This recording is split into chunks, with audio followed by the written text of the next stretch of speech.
नमस्कार दोस्तों, स्वागत है आपका एक बार फिर आपके अपने YouTube channel ocean of knowledge पर।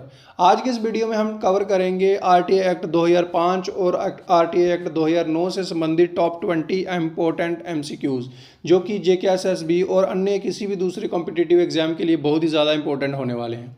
इस वीडियो में हम कवर करेंगे आरटीए के objective, important sections, time limits, penalties, information commissions और इंपॉर्टेंट प्रोविज़न पर ये क्वेश्चन बेस्ड हमारे होंगे जो कि हम इस वीडियो में डिस्कस करेंगे। अगर आप गवर्नमेंट एग्जाम की तैयारी कर रहे हो तो ये वीडियो आपके लिए बहुत ही ज़्यादा यूजफुल होने वाला है, तो वीडियो को एंड तक ज़रूर देखें। और चलिए करते हैं वीडियो को शुरू, लेट्स गो।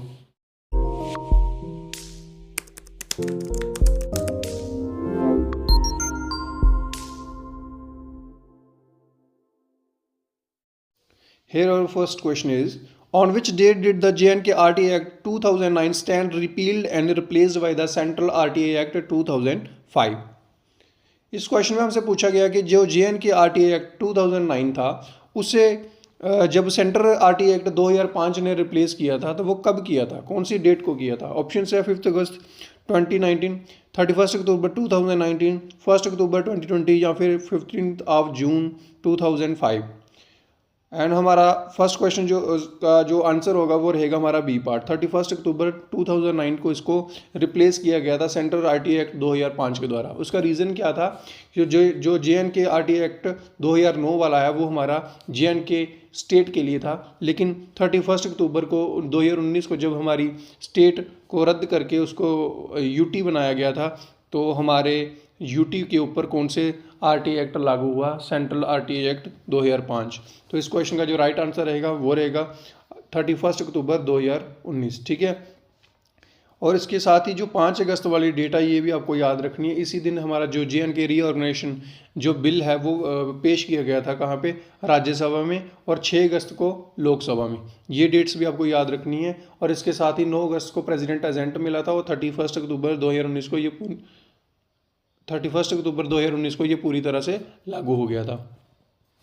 नेक्स्ट क्वेश्चन हमारा क्वेश्चन नंबर 2 हमारा है, under the repealed J and K RTA act 2009 what was the mandatory time limit for the state information commission to decide on an appeal? देखिए जेएनके आरटीए एक्ट 2009 के बारे में इस question में पूछा गया है। ठीक है, कि जब भी इसमें अपील जो स्टेट इंफॉर्मेशन कमीशन है वो अपील करने की कोशिश थी उसका मैंडेटरी टाइम क्या रहता था? 30 to 45 days, 60 to 120 days, 90 to 180 days, या फिर इसकी कोई भी लिमिट स्पेसिफिक नहीं थी, निर्धारित नहीं की गई थी। इस क्वेश्चन का जो राइट आंसर रहेगा वो रहेगा हमारा बी पार्ट। 60 से लेके 120 दिन के अंदर वो अपील कर सकते थे। ये जो जेएनके आरटीए एक्ट 2009 का सबसे एक स्ट्रॉन्गर एक फीचर था, इसमें क्या था कि 60 से लेकर 120 डेज़ के अंदर उनको अपील करनी ही पड़ती थी। जो कमीशन होता था जो कि नाम है जिसका स्टेट इन्फॉर्मेशन कमीशन। लेकिन वहीं पे बात की जाए सेंट्रल आरटीए एक्ट 2005 में, ठीक है, सेंट्रल एक्ट 2005 में ये चीज़ बिल्कुल भी उसकी कोई भी सीमा नहीं है, उसकी टाइम लिमिट बिल्कुल भी नहीं है। ठीक है दोस्तों, ये भी आपको याद रखना है। और इसके साथ ही जो 30 डेज़ का एक टाइम होता है वो क्या रहता है कि पीआईओ को रिस्पॉन्ड करना पड़ता है। 30 डेज़ का अगर पूछा जाए पीआईओ का तो आपको 30 डे का क्या है, पीआई को रिस्पॉन्ड करने के लिए टाइम दिया जाता है, ना कि कमीशन को अपील करने का। ठीक है, तो ये भी आपको याद रखना है। और साथ में ये भी बता देता हूँ आपको कि पीआईओ का मतलब क्या होता है, पब्लिक इन्फॉर्मेशन ऑफिसर। ठीक है, पब्लिक इन्फॉर्मेशन ऑफिसर, ये भी आपको याद रखना है। वैसे ये याद रखने योग्य तो नहीं है, लेकिन हो सकता है एब्रीविएशन में पूछा जाए तो उसमें आपको आ सकता है ये पब्लिक इंफॉर्मेशन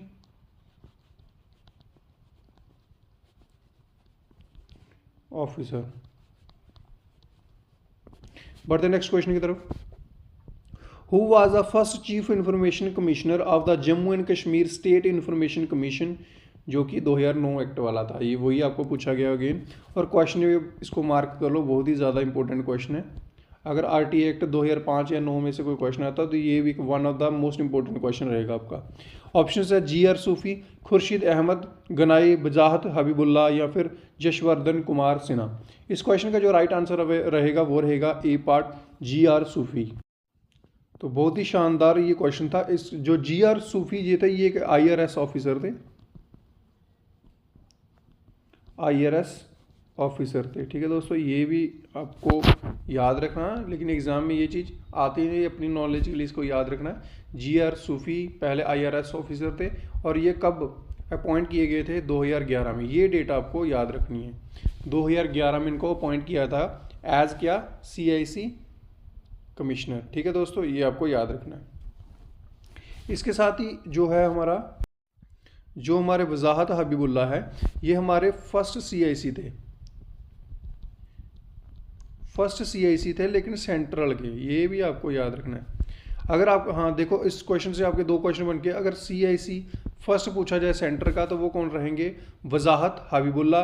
और अगर आपको पूछा जाए जम्मू कश्मीर के फर्स्ट CIC जो RTA एक्ट 2009 था, तो वो कौन रहेंगे? GR सूफ़ी रहेंगे। ठीक है दोस्तों, तो ये दोनों पॉइंट आपको याद रखने हैं। और क्या है इसमें? जो हमारे खुर्शीद अहमद गनाई है वो क्या है? ये हमारे जो थे खुर्शीद अहमद गनाई, ये लास्ट हमारे CIC थे। ठीक है, चीफ इंफॉर्मेशन कमिश्नर जो लास्ट थे वो कौन थे? खुर्शीद अहमद गनाई, जो 2019 में क्या हो गया था? ख़त्म हो गया था, क्योंकि 2019 में अक्टूबर में हमारी स्टेट को ख़त्म करके हमारी UT को उसका दर्जा दिया गया था। तो ये सारे के सारे पॉइंट आपको याद रखने हैं। बढ़ते हैं नेक्स्ट क्वेश्चन की तरफ।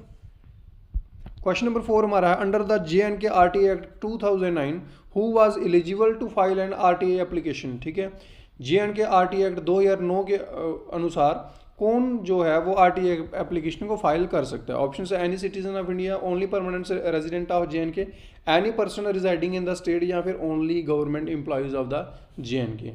इस क्वेश्चन का जो आंसर रहेगा वो रहेगा any person residing in the state. जो भी पर्सन क्या होगा, जम्मू कश्मीर की स्टेट के अंदर रहता होगा, वो RTA को फाइल कर सकता है।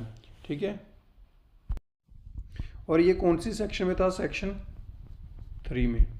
सेक्शन 3 कौन सी, ये भी याद रखनी है, section 3 of JNK RTA act 2009। और वहीं पे बात की जाए RTA 2005 वाला जो एक्ट है, ठीक है, उसमें क्या है? Any citizen of India. ठीक है, थोड़ा सा डिफरेंस है। RTA एक्ट 2005 वाला हमें क्या बोलता है? एनी सिटीजन ऑफ इंडिया क्या कर सकता है? फाइल कर सकता है RTA एप्लीकेशन को। वहीं पे JNK RTA एक्ट क्या बोलता था? एनी पर्सन जो भी जम्मू कश्मीर स्टेट के अंदर रहने वाला है वो RTA को फाइल कर सकता है। और कौन से सेक्शन में था ये? सेक्शन 3 ऑफ RTA एक्ट 2009 को के हिसाब से। नेक्स्ट क्वेश्चन हमारा, Before the 2009, JNK had another RTA legislation in which year was the first JNK RTA Act enacted। बहुत ही ज़्यादा इंपॉर्टेंट, स्टार मार्क कर लीजिए इसे। बहुत ही ज़्यादा शानदार और बहुत ही ज़्यादा इंपॉर्टेंट क्वेश्चन है। रीज़न उसका क्या है कि ये एक कन्फ्यूजन डेट है, कि जैसे हमें पता है कि 2009 की डेट, अगर ऑप्शन में आपको 2009 मिल जाए तो वो आंसर इसका गलत रहेगा। इस क्वेश्चन के जो ऑप्शन है वो है 2000, 2004, 2005 या फिर 2007। तो इस क्वेश्चन का जो राइट आंसर रहेगा वो रहेगा 2004। ये क्वेश्चन शानदार इसलिए भी बनता है दोस्तों, क्योंकि जो हमारा RTA एक्ट सेंटर वाला है, ठीक है, सेंटर वाला जो RTA एक्ट है वो कब इंट्रोड्यूस हुआ था? 2005 में हुआ था। और वहीं पे जम्मू कश्मीर ने 1 साल पहले ही इसकी तैयारी कर दी थी। मतलब फर्स्ट जो लेजिस्लेशन हुआ था RTA के बारे में, जो भी इंफॉर्मेशन हुई थी वो कब हुई थी, गैदर की थी उन्होंने? 2004 में ही इस चीज़ के बारे में सोचना कर दिया था। इस चीज़ में आप ठीक आप सोच सकते हैं कि ये क्वेश्चन आपके एग्जाम के पॉइंट ऑफ व्यू से कितना इंपॉर्टेंट हो जाता है, कि RTA एक्ट 2005 से पहले ही जम्मू कश्मीर ने इसका लेजिस्लेशन पहले ही सोच लिया था। और वो कभी सोचा था? 2004 में। लेकिन उन तब वो इंट्रोड्यूस इसको अप्लाई नहीं कर पाए थे फुली। ये फोर्स के साथ कब आया था? 2009 में। ठीक है, और उसको स्ट्रॉन्ग करके, उसके पॉइंट स्ट्रॉन्ग करके ये 2009 में इसको इंट्रोड्यूस किया गया था। ठीक है दोस्तों, ये आपको याद रखना है। ठीक है, तो ये सारे के सारे पॉइंट याद रखने हैं। RTA एक्ट 2005 सेंटर वाला हुआ था 2005 में, याद रखना है। और उससे भी पहले JNK ने क्या कर दिया था? इसको RTA लेजिस्लेशन में एक क्या लिया था? ट्राई लिया था, कि उसमें उसके बारे में जानकारी ली थी, या उसके बारे में सोचना उन्होंने शुरू कर दिया था 1 साल पहले ही। तो आप सोच सकते हैं कि सेंटर से पहले भी JNK हमारा एडवांस था उस वक्त। ठीक है, लेकिन ये फुली इम्प्लीमेंट किया नहीं गया था, इम्प्लीमेंट हुआ था ये 2009 में। तो ये भी आपको याद रखना है।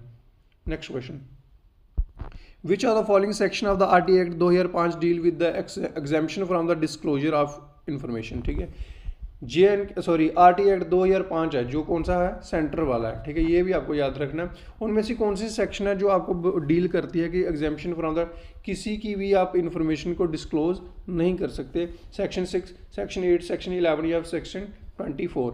इस क्वेश्चन का जो राइट आंसर रहेगा वो रहेगा बी पार्ट, सेक्शन 8, सेक्शन 8(1), ठीक है, ये भी याद रखना है, सेक्शन 8(1), सेक्शन 8 सब पार्ट 1, ठीक है, ये याद रखना, ठीक है। तो ये याद रखना, exemption from disclosure of information in section 8(1), ठीक है। और सेक्शन 6 हमारा क्या बोलता है, सेक्शन हमारा किससे डील करता है, प्रोसीजर फॉर रिक्वेस्टिंग इन्फॉर्मेशन। अगर आपको इन्फॉर्मेशन चाहिए तो उसके प्रोसीजर कैसा रहेगा,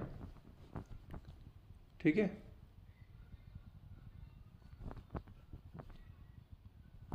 प्रोसीजर फॉर रिक्वेस्टिंग इन्फॉर्मेशन, ठीक है, ये आपको याद रखना है। और सेक्शन 11 हमारा क्या बोलता है, थर्ड पार्टी इन्फॉर्मेशन के लिए, ठीक है, थर्ड पार्टी इन्फॉर्मेशन के लिए, ठीक है, ये भी आपको याद रखना है। और सेक्शन 24 जितनी भी सिक्योरिटी ऑर्गेनाइजेशन होती है जैसे आईबी हो गया, रॉ हो गया, ठीक है, वो एग्जेम्प्ट रहती है इन चीज़ों के बारे में, ठीक है, ठीक है। सेक्शन 24 हमारा क्या बोलता है कि जितनी भी हमारी सिक्योरिटी ऑर्गेनाइजेशन होती है जैसे आईबी हो गया, रॉ हो गया, वो इन ऊपर दिए गए जो पॉइंट्स है वो इन में से क्या रहती है, एग्जेम्प्ट रहती है। लेकिन एक बात रहती है कि अगर कोई केस ऐसा आ जाता है करप्शन का या फिर ह्यूमन राइट्स वायलेशन का, तो इन पर भी ये चीज़ एप्लीकेबल होगी, ठीक है दोस्तों। नेक्स्ट क्वेश्चन हमारा, what is the time limit to get information under the RT act in normal cases, ठीक है। नॉर्मल केसेस में आपको कितने दिन के अंदर आपको इन्फॉर्मेशन दी जानी चाहिए, 15 दिन, 30 दिन, 45 डेज या फिर 60 डेज। इस क्वेश्चन का राइट आंसर है 30 days, B part is the right answer, ठीक है। Section under the section 7(1) PIO public information offer को ये चीज़ आपकी जो जहाँ तो वो रिजेक्ट कर देगा जहाँ आपको इन्फॉर्मेशन प्रोवाइड करेगा with in the 30 days of the application submission, ठीक है, ये भी याद रखना। बहुत ही ज़्यादा शानदार क्वेश्चन आपका ये, ठीक है, कि जो PIO होगा, पब्लिक इन्फॉर्मेशन ऑफिसर होगा, वह according to the under the section 7(1), ठीक है, उसके अनुसार 30 दिन के अंदर जहाँ तो वो आपको बताएगा कि रिजेक्ट कर दी गई, जहाँ तो आपको वो इन्फॉर्मेशन प्रोवाइड करेगा, ठीक है, जब भी आपने उसकी जो एप्लीकेशन होगी सबमिट करवाएगी उसके 30 दिन के अंदर, ठीक है दोस्तों। एक चीज़ मैं और दोस्तों आपको बता देता हूँ कि 48 आवर्स का भी एक टाइम होता है, 48 आवर्स का भी एक टाइम होता है, जो कि जब क्या होता है कि इंसान की पर्सनल लिबर्टी पे कोई बात आ जाए, ठीक है दोस्तों,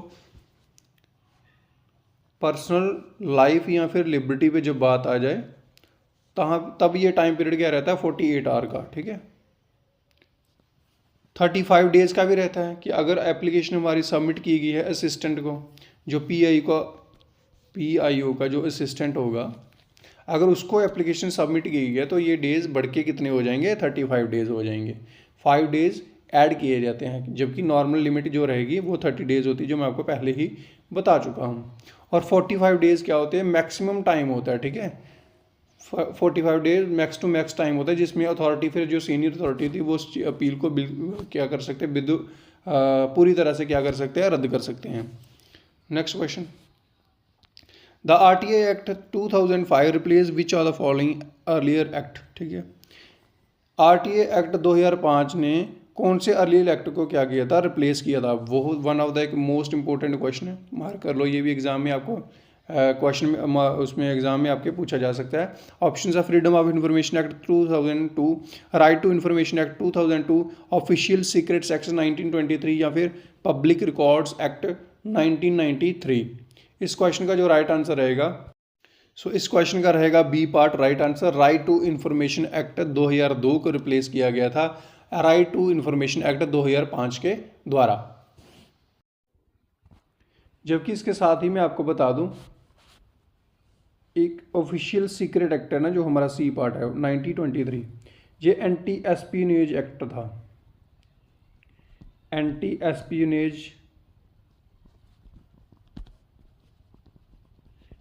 एस्पियोनेज एक्ट था जो किनके द्वारा इंट्रोड्यूस किया था गया था, ब्रिटिश के द्वारा। और ये क्या काम करता था, एंटी स्पाइंग, यानी कि कोई भी बाहर का इंसान या फॉरेनर या एलियन क्या नहीं कर सकता था, आपकी स्पाई नहीं कर सकता था आपके ऊपर, ठीक है। तो ये एक्ट था।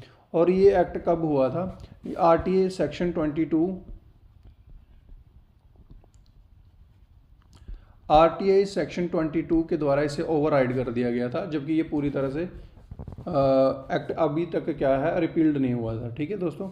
Next question, and here our question number 9 is, who appoints the chief information commissioner of India, यानी कि CIC ऑफ इंडिया किसके द्वारा अपॉइंट किए जाते हैं, the chief justice of India, the prime minister, the president of India, या फिर a committee headed by the speaker of Lok Sabha. इस क्वेश्चन का जो राइट आंसर रहेगा वो रहेगा द प्रेसिडेंट ऑफ इंडिया। वहीं पे एक जो कमेटी जो साइन की जाती है, जो बनाई जाती है, कंसिस्ट की जाती है, जिसमें PM हमारे क्या करते हैं, चेयर करते हैं इस कमेटी को, ठीक है। PM इस कमेटी को चेयर करते हैं, ठीक है, हेड रहते हैं, ये याद रखना है। लेकिन जो भी अपॉइंट करता है वो कौन अपॉइंट करता है, CIC को, वो करते हैं प्रेसिडेंट ऑफ इंडिया, ठीक है दोस्तों, ये याद जरूर रखना, दोनों में डिफरेंस रहता है थोड़ा सा। नेक्स्ट क्वेश्चन हमारा, क्वेश्चन नंबर 10 हमारा, what is the maximum penalty that can be impose on PIO for delaying information without reasonable cause, ठीक है। PIO के ऊपर कितनी मैक्सिमम पेनल्टी डाली जा सकती है जब वो क्या करे, रीजनेबल कॉज ना दे पाए इन्फॉर्मेशन प्रोवाइड ना करने का, ठीक है दोस्तों। तो इस क्वेश्चन का जो मैंने पहले आपको जो एक टाइम पीरियड बताया था वो था 30 डेज़ का, ठीक है। 30 डेज़ के अंदर PI को क्या करनी पड़ती है, इन्फॉर्मेशन को क्या करना पड़ता है, देना पड़ता है, जिसने उस RTI को क्या किया, फाइल किया हुआ है। तो 30 दिन के उसको अंदर इन्फॉर्मेशन या तो प्रदान करो या फिर रिजेक्ट करने का उसको रीज़न बताओ। अगर ये बढ़ा देता है, इन्फॉर्मेशन देने में डिले कर देते तो उसका काज देना पड़ेगा। तो उसकी जो मैक्सिमम पेनल्टी रहती है वो रहती है हमारी 25,000, ठीक है। मैक्स टू मैक्स रहती है 25,000।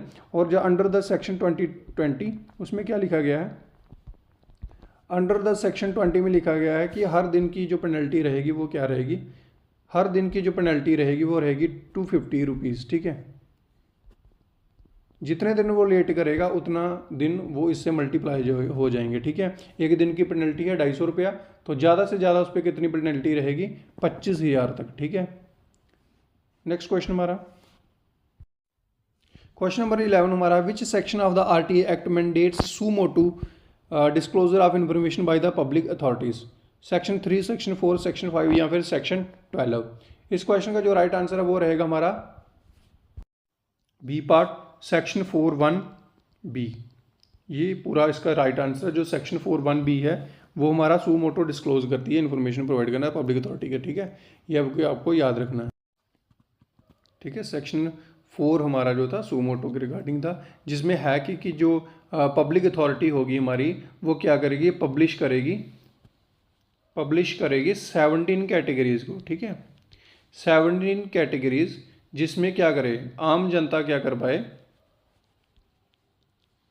देख पाए कि कौन कौन सी चीज़ों में वो अपनी RTI को फाइल कर सकती है, ठीक है दोस्तों। वहीं पे सेक्शन 3 हमारी क्या बोलती है कि हर एक सिटीजन को RTI फाइल करने का पूरा अधिकार है, ठीक है दोस्तों। सेक्शन 5 हमारी क्या बोलती है, वो डेजिग्नेशन जो होती है, पोस्ट होती है, deal with the designation of the public information officer, ठीक है। PIO के डेजिग्नेशन के ऊपर सेक्शन है ये, ठीक है दोस्तों, सेक्शन 5, ठीक है।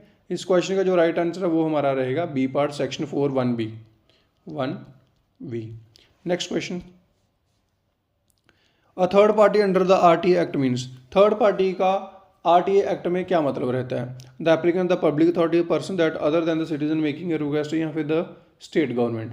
इस क्वेश्चन का जो राइट आंसर रहेगा वो रहेगा a person other than the citizen making a request. Bharat का नागरिक होने के अलावा जो एक अदर पर्सन क्या करेगा, रिक्वेस्ट करेगा, उसे बोला गया थर्ड पार्टी। तो ये कहाँ पे लिखा गया है, सेक्शन 2(n), ठीक है, सेक्शन 2(n) में लिखा गया है, ठीक है, थर्ड पार्टी के बारे में।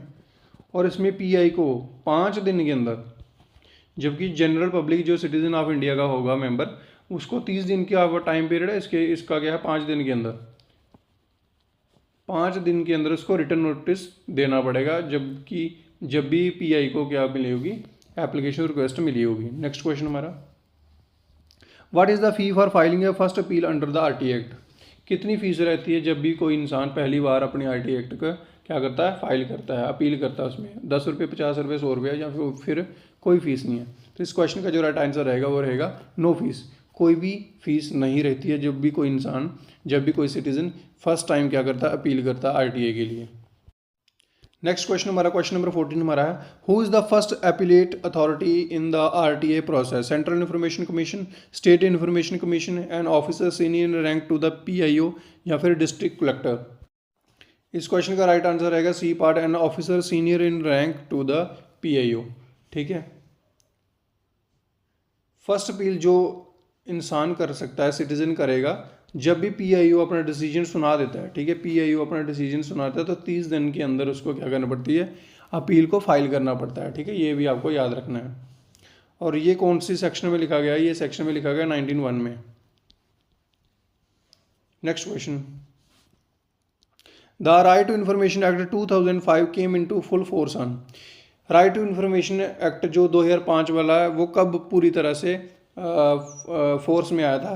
15 जून 2005, 12 अक्टूबर 2005, 26 जनवरी 2005 या फिर 15 अगस्त 2005 को। इस क्वेश्चन का जो राइट आंसर रहेगा वो रहेगा हमारा 12 अक्टूबर 2005। ठीक है, A part is the right answer, sorry A B part is the right answer, 12 October 2005 को। ठीक है, इसको फुली फोर्स हुआ था, ये केम इनटू फोर्स हुआ था। अगर बात की जाए प्रेसिडेंट एसेंट की, प्रेसिडेंट एसेंट इसको मिला था कब? 15 जून को, 15 जून 2005 को इसको प्रेसिडेंट एसेंट मिला था। और लगभग 120 दिन के बाद, 120 दिन के बाद क्या हुआ था, ये पूरी तरह से लागू हो गया था 12 अक्टूबर 2005 को। नेक्स्ट क्वेश्चन हमारा है, which are the following is not a public authority under the RTA act? Body established by the constitution, body established by the parliament law, private NGO with no government funding, body owned or controlled by the government। इस question का जो right answer रहेगा, इस question का जो right answer वो रहेगा C part, private NGO with no government funding। Next question हमारा, if the PIO fails to give a decision on the request for information within the period specific, it is a called. ये question PIO वाला कितनी बार आ गया? मैं आपको लगभग 3 बार ये चीज़ बता चुका हूँ कि जो इसका टाइम पीरियड रहता है वो रहेगा 30 डेज। पेनल्टी रहती है 25,000 मैक्स टू मैक्स, हर दिन की पेनल्टी रहती है 250 रुपये। तो ये 3-4 पॉइंट आपको याद रखना। अगेन ये क्वेश्चन आ गया आपका, देखिए जो डाले गए क्वेश्चन है वो बहुत ही छांट के और बहुत ही सोच समझ कर आपके क्वेश्चन डाले गए हैं इस वीडियो में। ठीक है दोस्तों, अगर वो अपनी PIO को विद इन जो टाइम पीरियड होगा उसको अगर वो नहीं डिलीवर कर पाता है, नहीं दे पाता इन्फॉर्मेशन को, तो उसे क्या बोला जाएगा? Final rejection, deemed refusal, administrator Disale, या फिर प्रोसीजरल एरर। तो इस क्वेश्चन का जो राइट आंसर रहेगा वो रहेगा B part, deemed refusal. Under the section 7(2) if the PIO को क्या करता है, फेल हो जाता है इन्फॉर्मेशन को प्रोवाइड करने में विद इन द 30 डेज, तो उसे क्या बोला जाएगा? डीम्ड रिफ्यूजल बोला जाएगा। Next question, the second appeal under the RTA act must be filed with in how many days? First appeal हमारे 30 दिन के अंदर होनी चाहिए जब भी PIO अपना डिसीजन सुनाता है, और सेकंड कितने दिनों के अंदर होनी चाहिए? 30 डेज, 45 डेज, 60 डेज या फिर 90 डेज। तो सेकंड अपील वो 90 दिन के अंदर कर सकता है। ठीक है, तो नेक्स्ट क्वेश्चन हमारा, which schedule of the RTA act list the organisation exempt from the act? First schedule, second schedule, third schedule या फिर फोर्थ शेड्यूल? इस क्वेश्चन का जो राइट आंसर रहेगा वो रहेगा B part, second schedule. Next question हमारा, the RTA amendment act 2019 primarily change which aspect of the original act? RTA amendment act जो 2019 वाला, उसने किस चीज़ को ओरिजिनली एक्ट को, किस ओरिजिनली एक्ट को क्या किया, चेंज किया? The application fee, the list of exempted organisation, the tenure and the salary of information, या the definition of public authority? इस क्वेश्चन का जो राइट आंसर रहेगा वो रहेगा C part, the tenure and salary of information commissioner. तो ये था दोस्तों हमारा आज का वीडियो। आई होप कि आपको वीडियो पसंद आया होगा। Thank you.